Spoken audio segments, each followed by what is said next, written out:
me start with a quote from one of Dave Yoho's favorite authors. What is obvious in hindsight is often invisible in foresight. Edward de Bono. Now here's a brief scenario which relates to that. You just lost a contract to competition. You believe the people were price buyers, or they have a price 20% less than yours maybe. These statements are not founded in fact.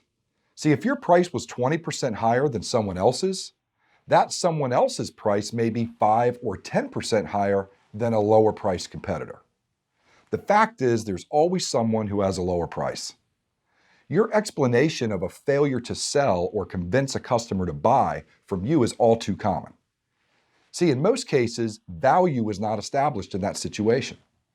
You may believe that your product is worth the price asked.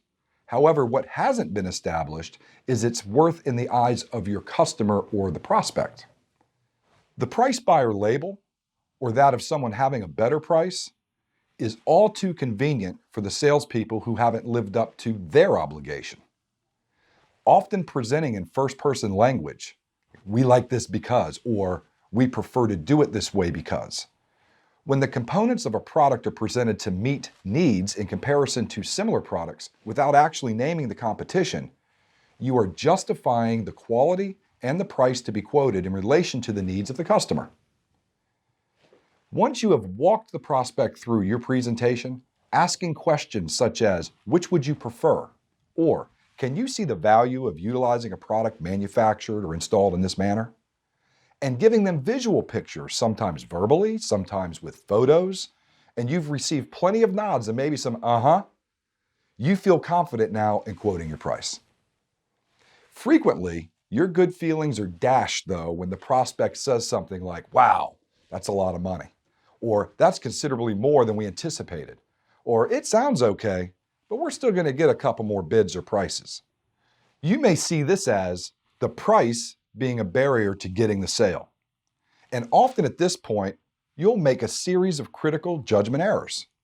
Number one, defending the price by stating your company's quality position, years in business, or its reputation for customer satisfaction. How do you think the customer takes that? It's almost like a full frontal assault.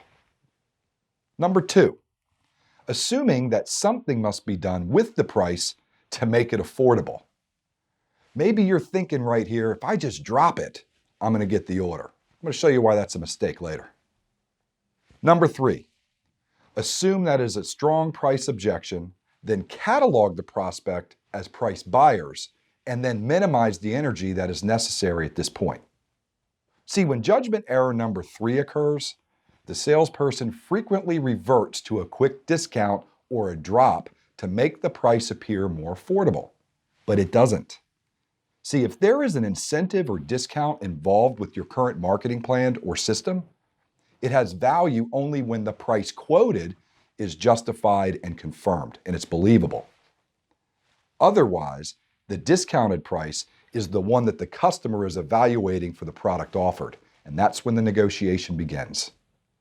When the reluctance to buy now is restated, the salesperson may give another discount or drop, which simply repeats the earlier process and leads to a reduction in credibility.